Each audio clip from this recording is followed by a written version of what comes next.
Master minds commerce చదవాలనుకునే 10th inter విద్యార్థుల తొలి ఎంపిక.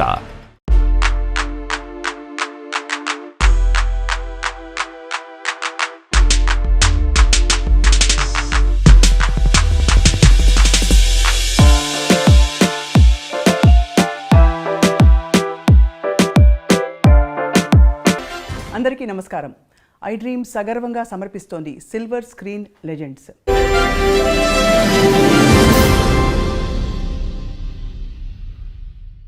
45 సంవత్సరాల తన సినీ ప్రయాణంలో పాడిన పాటలు సంఖ్యాపరంగా తక్కువైనా కూడా ఆణిముత్యాల లాంటి పాటలు పాడారు. అన్ని బాణీలని స్పృశించారు. లాలు దర్వాజా లస్కర్ బోనాల్ పండగ, హుషారైన పాట, జోలా జోలమ్మ జోలా, చలాకీ పాట, మాటే మంత్రము, మంచి రొమాంటిక్ మెలడీ, పిబరే రామరసం, భక్తిరస ప్రధానమైన శాస్త్రీయ బాణి, వేదం అణువణువున నాదం, ఎంతో క్లిష్టమైన శాస్త్రీయ బాణిలో ఉండే పాట. ఇవన్నీ పాడింది మనందరికీ సుపరిచిత గాయని శ్రీమతి ఎస్పి శైలజ. అంతేకాదు, తన మాటే మంత్రం అనుకున్నాం కదా, డబ్బింగ్ ఆర్టిస్ట్గా ఎందరికో తన గాత్రదానాన్ని చేసి చక్కటి పాత్రల్ని పండించారు. అంతేకాకుండా గృహిణిగా, గొప్ప అన్నకి చక్కనైన చెల్లిగా తన ప్రయాణాన్ని కొనసాగిస్తూ తన జీవితంలో చూసిన అనుభవాలు, పాడిన పాటలు, మధుర స్మృతుల్ని తలుచుకునే ప్రయత్నం ఇవాల్టి సిల్వర్ స్క్రీన్ లెజెండ్ శ్రీమతి ఎస్పి శైలజ గారితో. ఇవాల్టి మన సిల్వర్ స్క్రీన్ లెజెండ్ శ్రీమతి ఎస్పి శైలజ గారితో మాట్లాడబోతున్నాం. శైలజ గారు నమస్కారం. స్వప్న గారు ఎలా ఉన్నారు? బాగున్నాం. మిమ్మల్ని చూసి ఇంకా బాగున్నాం, ఆనందంగా. 45 సంవత్సరాలు కెరియర్ అని మా షో టీం మాట్లాడుతుంటే తెలుసుకున్నాం అనమాట. కానీ మీ గొంతుకి మాత్రం 25 ఏళ్ళు, ఇంకా తక్కువ. ఏం లేదమ్మా, ఏజ్తో తెలుస్తుంది, కొంచెం నాకు తెలుస్తుంది కదా, నా శృతి రేంజ్ తగ్గిందని తెలుస్తుంది. అవునా? బట్ భగవంతుడి అనుగ్రహం అంతే. ఈ మధ్య ఏం పాటలు పాడారు? సినిమాల్లో ఎక్కువ సినిమాల్లో అసలు పాడట్లేదనే చెప్పాలి. బట్ ప్రైవేట్ ఆల్బమ్స్ వాటిల్లో పాడుతున్నాను. అన్నమాచార్య కీర్తనలు అవి ఈ మధ్యనే పాడడం జరిగింది. కొన్నిటికి ఏదో ఒకటి, ఇటు డివోషనల్ కానీ లేకపోతే ప్రోగ్రామ్స్ కానీ అలా పాడుతూనే ఉన్నాను. ఎస్పి శైలజ గారి పాటలంటే లిస్ట్ ఆఫ్ టాప్ 30 సాంగ్స్, అవి ఎప్పటికీ గుర్తుండిపోయే మంచి పాటలు పాడారు మీరు. Thank you. సో అంటే అవి యాదృచ్ఛికమా అలాంటి పాటలు మీకు రావడం, మీరు పాడాక వాటికి ఆ బరువు వచ్చిందని? అట్లా ఏం లేదమ్మా, నిజంగానే యాదృచ్ఛికం అనే చెప్పాలి. ఎందుకంటే నేను ఫీల్డ్లోకి రావడమే యాదృచ్ఛికం. నేను అసలు ఒక సింగర్ని అవుతానని, కానీ ఇంట్లో కూడా పెద్ద ఎక్స్పెక్టేషన్స్ ఎవరికీ లేవు. బట్ మా మదర్కి మటుకు ఉండేదన్నమాట. అంటే మిగతా సిస్టర్స్ అందరూ మ్యూజిక్ నేర్చుకున్నారు ఇంట్లో. అవును. సో అమ్మకి ఏంటంటే ఒక్క పిల్లైనా ఒక్క పాట పాడితే బాగుండే సినిమాలో అని. బట్ నాన్నగారేమో కొంచెం స్ట్రిక్ట్గా ఉండేవారు. ఆడపిల్లలు పెద్దక్కలందరూ నేర్చుకున్నారు మ్యూజిక్. అంటే పాడకూడదా, సినిమాల్లో పాడకూడదా? అంటే స్టేజ్ మీద పాడటం కానీ అవన్నీ లేదు. కావాలంటే ఏదైనా కీర్తనలో పాడుకోండి, ఇంట్లో పాడుకోండి, ఏదైనా ఆరాధనోత్సవాలు జరుగుతాయి, త్యాగరాజ స్వామి, అక్కడ పాడుకోండి, అంతే. ఆ లెవెల్లో ఆలోచించేవారు నాన్నగారు. అమ్మకేంటంటే అన్నయ్య పాడుతున్నారు కదా ఆల్రెడీ, ఒక్క అమ్మాయి ఒక్క పాట పాడితే చాలు నాకు అని ఆవిడ ఆశ. సో నా దగ్గరకు వచ్చేటప్పటికి ఏమైందంటే కొంచెం సడలింపు వచ్చింది. అంటే స్కూల్ ద్వారా వచ్చింది. స్కూల్లో కాంపిటీషన్స్లో పాడటం, ప్రైజులు రావటం. అవును. సో అమ్మ అది బాగా ఎంకరేజ్ చేసేవారు. అంటే కాంపిటీషన్స్ వరకు నాన్న ఒప్పుకునేవారు, కానీ ప్రోగ్రామ్స్కి వెళ్ళటం, స్టేజ్ మీద పాడటం ఒప్పుకునేవారు కాదు. నాన్నగారికి తెలియకుండా పంపించేవారు అమ్మ. నేను కూడా అది పెద్ద సీరియస్గా తీసుకోలేదు. ఏదో పాడుతున్నాను తెలుసు, పాటలు నేర్చుకోవడం ఇష్టం. పెద్ద మనకి వెసులుబాటు కూడా ఉండేది కాదు. అంటే టేప్ రికార్డర్స్ అలా కాకుండా నేను రేడియోలో వినడం, అక్కయ్య దాన్ని నాకు చెప్పడం, రాసుకోవటం, అట్లా నేర్చుకున్నాను నేను. ఎలాంటి పాటలు అప్పుడు నేర్చుకునేవి? అప్పుడు ఎక్కువగా సుశీల్ గారి పాటలే. అసలు రేపల్లె వేచను, రాధకు నీ వేర ప్రాణం, ఇవన్నీ అన్నమాట. నీ దయ రాధ, పూజలో సాంగ్స్ అన్నీ సుశీల్ గారి పాటలు, అందరి పాటలు నేర్చుకునేదాన్ని. ఒక పెద్ద చేంజ్ ఏంటంటే అప్పుడు యాదోంకి బారాత్ రిలీజ్ అయింది. ఆ పాటలు అసలు ఎక్కడికో తీసుకెళ్ళిపోయాయి. ఇలా కూడా చేంజ్గా ఉంటున్న పాటలు అంతే తప్పించి నేను సినిమాల్లో పాడాలి అనే ఉద్దేశం అయితే నాకు లేదు. అంటే అనుకున్నా మహా అయితే ఒక పాట పాడతానేమో, అంతే. చదువు మీద, కాంపిటీషన్స్ మీద, వీటి మీదే జాస్ ఉండేదన్నమాట. తర్వాత స్పోర్ట్స్లో ఉండేదాన్ని నేను. నేను ఖోఖోలో స్టేట్ సెలెక్ట్ అయ్యాను అనమాట. సో వాటి మీద ఇంట్రెస్ట్ ఉండేది. అవి ఎప్పుడు ఆంక్షలు లేవా ఆడపిల్లలు స్పోర్ట్స్ ఆడడం ఏంటి? అది కూడా అంటే మాది ఆడపిల్లల స్కూలే కదండి, ఓన్లీ అబ్బాయిలతో ఏం లేదు, అమ్మాయిలతోనే ఆడపిల్లల స్కూల్స్తోనే కాంపిటీషన్స్ ఉండేవి. అందుకని నాన్నగారు దానికి ఏమనేవారు కాదు. సెలెక్షన్స్ అప్పుడు మటుకు కొంచెం భయపడ్డారు. ఏలూరులో సెలెక్షన్స్ అయింది, స్టేట్ సెలెక్షన్స్. అప్పుడు ఎలా పంపించాలి అని టీచర్లు అందరూ వచ్చి పర్వాలేదు మేము తీసుకెళ్తామని చెప్పి జాగ్రత్తగా తీసుకెళ్లారు. మా కజిన్స్ ఉన్నారు ఏలూరులో, అక్కడే ఉండాలి అని అన్నీ చెప్పి మొత్తానికి సెలెక్ట్ అయ్యాను నేను. ఆంధ్రా నుంచి నేను ఒక్కదాన్ని స్టేట్ సెలెక్షన్లో నెల్లూరు డిస్ట్రిక్ట్ నుంచి నేను సెలెక్ట్ అయ్యాను అనమాట. అబ్బాబ్బా, అంత ఖోఖో. ఖోఖోకి. సరే అప్పుడు యాక్చువల్గా ఇంకా నేను నేషనల్ సెలెక్షన్కి వెళ్ళాలి. సో అదే టైంకి నాకు ఫస్ట్ పాట పాడే ఛాన్స్ వచ్చింది. ఆట కాదు పాట దీంట్లోకి వచ్చాను అనమాట. అట్లా జరిగింది.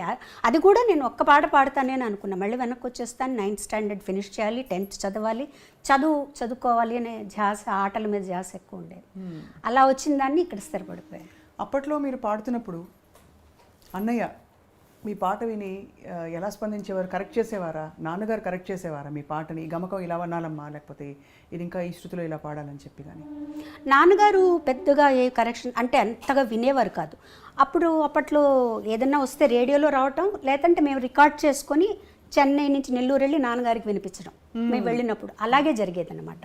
సో అన్నయ్య మటుకు చెప్పేవారు. నేను పాడిన వేరే పాటలు కూడా విని ఎక్కువగా నాకు నా మీద సుశీల్ గారి ఇన్ఫ్లుయెన్స్ ఉండేది విపరీతంగా. ఆ స్పష్టత తెలుస్తుంది పలుకులో, చాలా ఉండేదన్నమాట. సో ఎప్పుడు నన్ను హెచ్చరిస్తూ ఉండేవారు అన్నయ్య, నువ్వు సుశీల్ గారి లాగా పాడావంటే మటుకు ఉండలేవు ఇండస్ట్రీలో.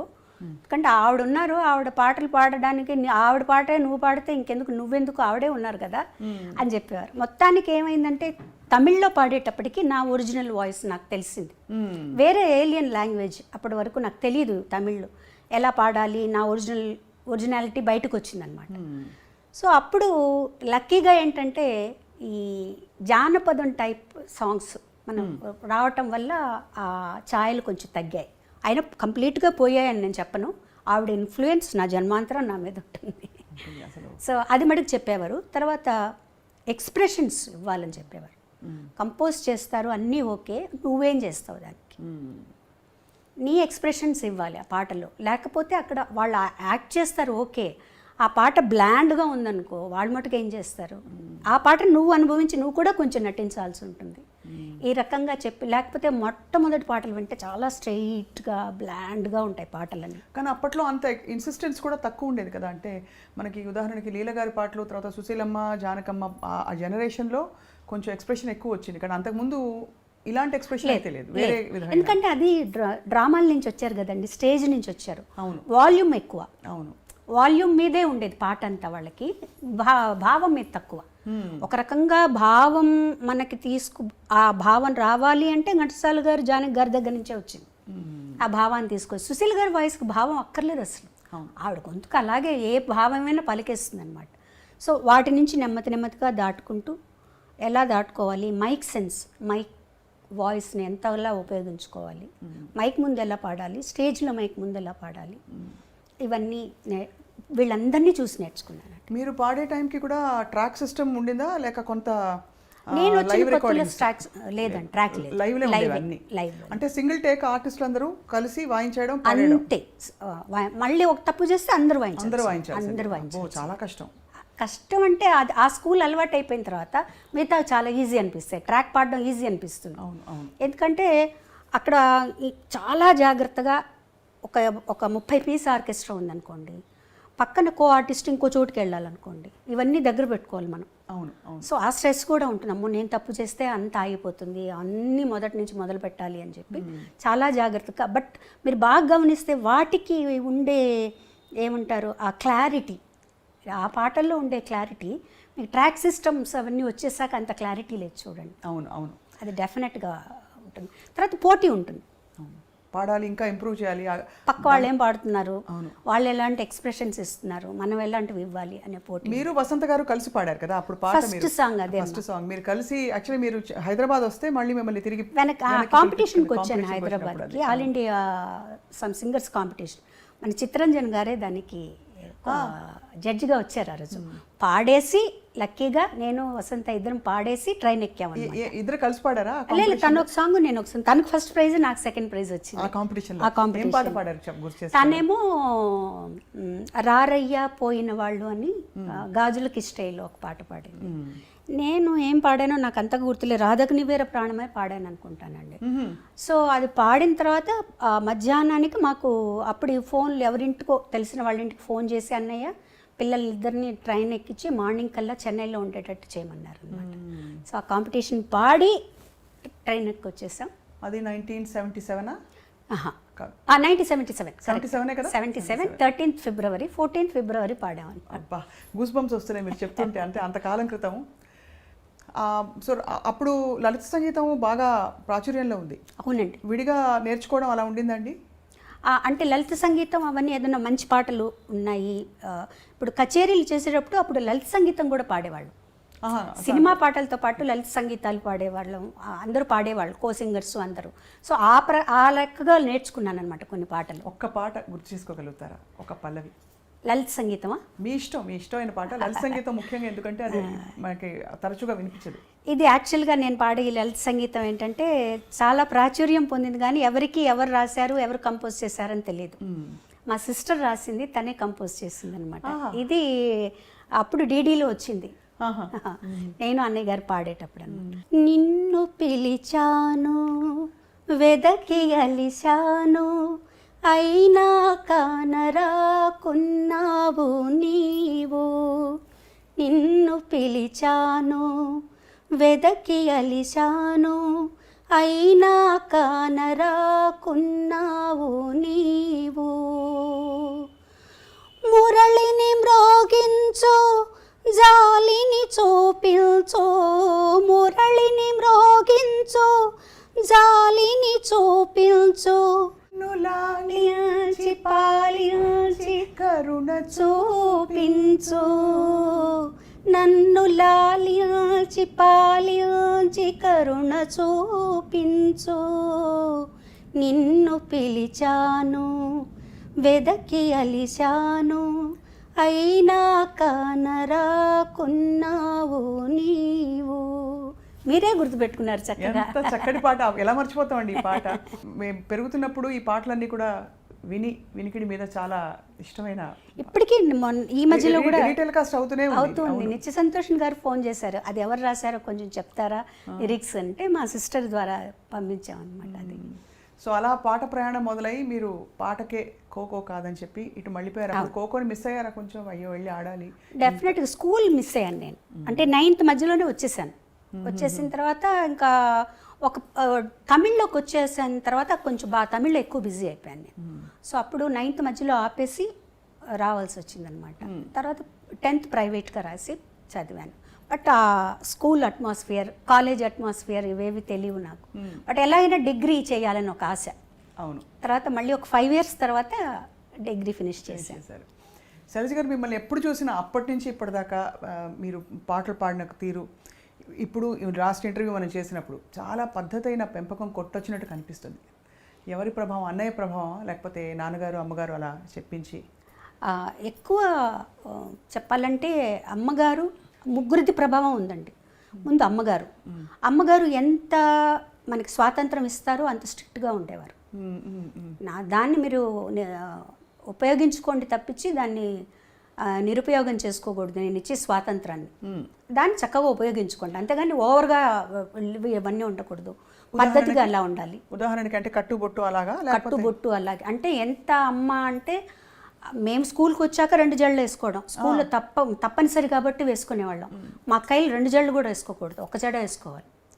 2 జడలు కంటే 1 జడ ఇంకా పద్ధతి అలా ఉండేవాళ్ళమాట. మా దగ్గరకు వచ్చినప్పుడు స్కూల్కి కంపల్సరీగా ఇలా కట్టుకొని వెళ్ళాలి, 2 జడలు కట్టుకుని వెళ్ళాలి. సో అది అలవాటు అయిపోయింది, అలా ఉండేది. తర్వాత సినిమాలు కూడా మా అమ్మగారు, నాన్నగారు, మా నాన్నగారు అస్సలు సినిమాలు చూడరు. మా అమ్మగారు బయటికి రారు. ఎప్పుడన్నా ఏదన్నా సినిమా బాగుంది అంటే చూసి ఎవరన్నా వచ్చి చెప్తే ఈ సినిమా చూడొచ్చు అంటే మమ్మల్ని పంపించేవాళ్ళు. ఓహో, సినిమాలు చూడడం కూడా. తర్వాత కొంచెం మా జనరేషన్ వచ్చేటప్పటికి మేము కొంచెం స్వాతంత్రం వచ్చిందనమాట. మా అక్కయ్య వాళ్ళనైతే అసలు కొన్ని సినిమాలకి వెళ్ళకూడదు ఏంటంటే అందులో వర్షంలో తడుస్తారట హీరో హీరోయిన్. సో అలా ఉండేది. బట్ చదువులో కానీ ఆటల్లో కానీ కాంపిటీషన్స్ పాటల్లో కానీ వీటన్నిట్లో ఎంకరేజ్ చేసేవారు. అన్ని కాంపిటీషన్స్కి పంపించేవారు. డ్రాయింగ్ కాంపిటీషన్ దగ్గర నుంచి తర్వాత జనరల్ నాలెడ్జ్ అన్నిటికీ పంపించేవారు అనమాట అమ్మ. ఆ విషయంలో మటుకు ఇది. తర్వాత ఏదైనా స్టేజ్ మీద నేను పాడుతాను అంటే మటుకు వద్దనేవారు కాదు. నువ్వు వెళ్ళు పాడు, ఆ స్టేజ్ ఫియర్ పోతుంది నీకు, ఎవరో ఒకరిని తోడిచ్చి పంపించి నాతో పాడించేవారు అనమాట. అది కూడా నాన్నగారికి అంత ఇష్టం ఉండేది కాదు. మరి ఎలా మేనేజ్ చేసి? అమ్మ మేనేజ్ చేసి తెలియకుండా పంపించేస్తారు. స్కూల్కి వెళ్ళిందనో ఎక్కడికో వెళ్ళిందనో అని చెప్పి పంపించేసేవారు అనమాట. వన్స్ అన్నయ్య సినిమాల్లోకి వచ్చిన తర్వాత కొంచెం బాలు సినిమాలో పాడుతున్నారు, వాళ్ళ కుటుంబం అట్లా ఇట్లా అయిన తర్వాత అప్పుడు నాన్నగారు కూడా కొంచెం పర్వాలేదు, అబ్బాయి అక్కడ ఉన్నాడు కాబట్టి అన్నయ్యతోటే కచేరీలకు వెళ్ళేదాన్ని, 1-2 కచేరీలకు హాలిడేస్లో. తను ఉన్నాడు కాబట్టి పర్వాలేదు అని చెప్పి పంపించారనమాట. మొదటి పాట పాడుతా ఉంటే సరే వెళ్ళరండి. అప్పుడు కూడా అందులో చిన్నపిల్లలం కాబట్టి ఆయన పెద్ద మాకు ఏం అడ్డంకి చెప్పలేదు. నాన్నగారికి చెప్పే తీసుకెళ్లారనమాట సాంగ్కి. ఎందుకు అడిగాను ప్రత్యేకంగా అంటే సాహిత్యాల విషయంలో కూడా కొంచెం ట్రెడిషనల్గా ఉండే ఇళ్లలో ఈ సాహిత్యం పాడద్దు పాడించద్దు అని కూడా కొన్ని ఆంక్షలను చెప్పను, కానీ కొన్ని నియమాలు ఉంటాయి. సో ఆ నియమాలు అంటే ఉదాహరణకి రొమాంటిక్ డ్యూయట్స్ ఒక దశకంలో అయితే బాగా సాహిత్యాలు కొద్దిగా శృతి మించి కూడా మనం ఉన్నాయి, ఎప్పుడూ ఉన్నాయండి. అంటే మరీ ఇప్పుడు సపోజ్ నేను అన్నయ్య పాడుతున్నాను అనుకో, అసలు నేను అన్నయ్య డ్యూయట్ పాడేటప్పుడే నేను బుక్ ఇలా అడ్డం పెట్టుకుని పాడేదాన్ని. నాకు మొహమాటంగా ఉండేది చాలా. తర్వాత తను చెప్పేవాడు ఇలా అయితే ఎలా పాడగలుగుతాం, అప్పటికి ఇంకా అంత పెద్దగా ట్రాక్ సిస్టమ్ లేదు కదా, అలా ఉంటే పాడొచ్చు, ఇద్దరం కలిసి పాడాల్సి వచ్చినప్పుడు నువ్వు అలా ఉండకూడదు, పాటగా తీసుకో అని. లక్కీగా ఏంటంటే మా ఇద్దరికి అలాంటి సాంగ్స్ రాలేదు. అవును, ఇద్దరికి అంత భయంకరమైన సాహిత్యం ఉన్నవి లేవు. ఒకవేళ 1-2 వచ్చినా కూడా తను ఏం చెప్పాడంటే మేము ఇద్దరం పాడడం, ఇది మీరు వేరే వాళ్ళ చేత పాడించేసాయి అని చెప్పేసేవారండి. అబ్బా, అసలు మీ ఇద్దరం తను పాడదు, మీరు వేరే ఇంకెవరి చేతన్నా పాడించుకోండి అని చెప్పేసేవారు అనమాట. ఆ ఇబ్బంది ఎప్పుడూ నాకు అంతగా రాలేదండి. సపోజ్ ఇంకొంచెం ఏదైనా నాకు నా నాలెడ్జ్కి తెలిసి ఏదన్నా కొంచెం బాగాలేదు ఇక్కడ అంటే నేను కొంచెం ధైర్యంగానే చెప్పేదాన్ని, ఇది బాగాలేదండి నాకు ఇబ్బందిగా ఉంది అని. అప్పుడు కొంచెం మన మాటను కూడా వినేవాళ్ళండి. అప్పుడు మీరు వదులుకోవడం కూడా పెద్ద విషయం, అంటే అవకాశం కదా. అవును. అంటే మీరు దేనికి ప్రాధాన్యత అంటే వస్తున్నాం అప్పుడే కదా, మేము కూడా వస్తున్నాం. ఒక సాంగ్ వదులుకోవడం అంటే అది చాలా పెద్ద విషయం. ఎప్పుడైనా చూపుకుంటుందా ఇప్పుడు తలుచుకుంటే? అంటే మంచి పనే చేశారనిపిస్తుంది. చాలా గొప్ప విషయం అండి. నా కళ్ళలో నీళ్ళు వస్తున్నాయి మీరు చెప్తుంటే. ఎందుకంటే నాకు ఎప్పుడు మీలో ఒక గుణం, ఇది వ్యక్తిగతం అయితే ఏమనుకోకండి, కానీ అన్నయ్య గీసిన గీత నేను దాటకూడదు, అన్నయ్యకి తగ్గట్టుగా నేను ఉండాలి, అమ్మ నాన్నకి తగ్గట్టు ఉండాలనే ఆ చక్కదనం మీలో కనిపిస్తుంది సార్. అంటే అన్నయ్య కూడా ఎప్పుడు కూడా నువ్వు ఇలా ఉండాలని ఎప్పుడు చెప్పలేదండి. తన్ని చూసే మనకు అర్థమైపోతుంది. తన ఒక్క చూపుతో ఇది నచ్చింది నచ్చలేదు అని తను మనం గమనించి చెప్పేసేయచ్చు. మన బిహేవియర్ ఎలా ఉన్నప్పుడు తను ఒక చూపు చూశాడంటే సేమ్ మా మదర్ అనమాట, ఓకే అర్థమైపోతుంది తనకు నచ్చలేదు, తనకు నచ్చినట్టు మనం ఉండాలి. అంటే చాలామంది అంటారు, అంటే మీ ఇండివిజువాలిటీని వదులుకోవడం కదండి అది. బాలుగారు చెప్పినట్టే మీరు ఉండాలి, ఆయన పద్ధతిలోనే మీరు ఉండాలి. అంటే నేనేం నష్టపోలేదు కదండి, నేనేమి నష్టపోలేదు. నేను ఫీల్ అయితే నాకు స్వాతంత్రం లేదు, నేను ఇలా ఉండాలి అలా ఉండాలనుకుంటున్నాను అలా వెళ్ళాలనుకుంటున్నానంటే అప్పుడు నేను బాధపడచ్చు. నాకేమాత్రం లేదు, ఓకే. నేను ఎందుకంటే తను ఎంత కష్టపడుతున్నాడో, తను ఎంత పద్ధతిగా ఉన్నాడో, అందరితో ఎలా మెలుగుతున్నాడో అవన్నీ తన్ని ఇక్కడికి వచ్చాక, చెన్నై వచ్చాక నాకు అర్థమైంది. పెద్ద ఫ్యామిలీ మాది, ఆ ఫ్యామిలీని అంతా తనే పోషిస్తున్నారు. అలాంటప్పుడు తను ఎంత పద్ధతిగా ఉండాలి, ఎంత వర్క్ చేయాలి, డే అండ్ నైట్ వర్క్ చేసేవాడు. తను పిల్లలతో స్పెండ్ చేయలేదని అదని ఇదన్నీ అన్నా కూడా ఇంత ఫ్యామిలీ గడవాలి అంటే తను పిల్లలతో స్పెండ్ చేస్తే అవ్వదు. నేను ఆ ఫీల్డ్లోకి వచ్చిన తర్వాత ఇవన్నీ నాకు అర్థమయ్యాయి మోర్ దెన్. ఎందుకంటే మిగతా వాళ్ళందరికంటే కూడా నేను తనతో ఎక్కువ స్పెండ్ చేశాను. సో నాకు అప్పుడు అర్థమైంది తను నలుగురితో ఎలా ఉంటారు, ఏమన్నా ఏ ప్రాబ్లమ్స్ ఉన్నా అవి ఇంటి దగ్గర. వన్స్ స్టూడియోకి వచ్చేసాక అసలు కంప్లీట్గా బాలసుబ్రహ్మణ్యం ఆ పాటకు చేంజ్ అయిపోతాడు అంతే. సో ఇవన్నీ కూడా ప్రొఫెషనల్గా మనం ఇలా ఉండాలి, ఈ పద్ధతిలో ఉండాలి. మనలో అనవసరంగా ఒక మాట మనం మాట్లాడకూడదు, మన గురించి ఇంకొకళ్ళు మాట్లాడకూడదు అంతే. ఆ పద్ధతి అట్లా అలవాటైపోయింది తనతో ఉండి. మాటే మంత్రము పాట పాడినప్పుడు మీరు చాలా